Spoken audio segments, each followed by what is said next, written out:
Alors le désir de m'intéresser au XVIe, enfin cette période du XVIe, c'est que c'est une période où en quelques années, il se déroule une foule de faits romanesques invraisemblables. Alors ces faits romanesques, ce sont par exemple Henri III est chassé de Paris, on le verra dans le tome 3 par les Parisiens, c'est la première révolution française, enfin une des révolutions françaises, il y en a une autre qui a eu lieu dans cette tour Jean sans peur où nous sommes, mais on a l'assassinat du duc de Guise qui est le point d'orgue, puis l'assassinat d'Henri III, donc ce sont les points d'orgue du tome 3. Mais dans le tome 2 de la guerre des Amoureuses, on a aussi toute une série d'événements romanesques très intéressants, comme cette conférence et comme cette bataille de Coutras. Donc c'est une période attachante parce que si elle n'avait pas eu lieu, je ne suis pas sûr que des romanciers aient réussi à imaginer ce qui s'est passé. Là, c'est vraiment des cas où on voit que l'histoire dépasse très largement la fiction. Oui, je crois que connaître l'histoire, c'est indispensable à connaître ce qui se passe actuellement. Parce que on retrouve tellement de choses en commun. Et les guerres de religion, moi je les compare très bien, par exemple, à la situation en Irak. Plus trop maintenant, puisque ça s'est un petit peu calmé, mais tel que c'était. On a dans une France en guerre, pendant les guerres de religion, avec vraiment les pires horreurs que l'on puisse imaginer, exactement. Bon, si on avait connu les camions piégés à cette époque, on les aurait utilisés. Mais on connaît que des outils limités de massacre, alors on massacre quand même beaucoup. Mais exactement pareil, hein, on va égorger des prisonniers, des centaines de prisonniers, des choses abominables. Et personne ne voit la fin des guerres de religion. Ça dure depuis 30 ans. Personne ne voit la fin. Et qu'est-ce qui se passe? On a un homme en lequel personne ne croit, qui s'appelle Henri de Bourbon, Henri de Navarre. Et cet homme, lui, il dit, peu m'importe que les gens soient catholiques ou protestants, du moment qu'ils sont bons.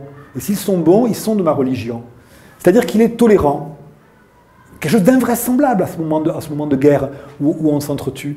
Et uniquement parce qu'il est habile, bien sûr. Parce qu'il est tolérant, il va voir petit à petit des gens venir près de lui.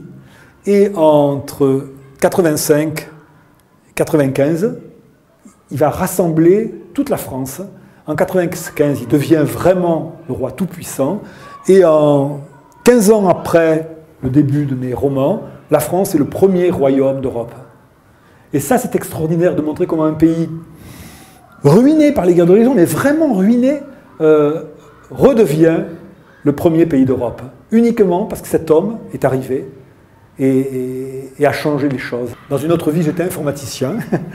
J'ai été économiste et informaticien, et donc je connais bien toutes les techniques de stockage pour retrouver par sujet, par mots-clés, les références dans des mémoires. Moi, j'essaie d'être le plus près possible des faits. Bon, c'est une histoire romanesque, mais le plus près possible des faits avec le plus de personnages historiques réels.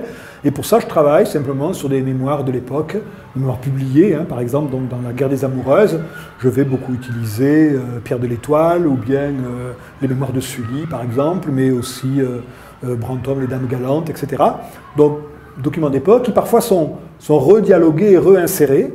Je prends un petit exemple qui va apparaître dans le tome 3, Sully raconte par exemple que dans une bataille, un petit affrontement, une escarmouche, il avait un pistolet à 2 coups, donc déjà c'est déjà un pistolet un peu spécial, mais qui tirait des flèches. Et avec ce pistolet, il perçait les armures. Alors il raconte ça comme si c'était quelque chose de très naturel, d'avoir un pistolet à 2 coups à fléchette.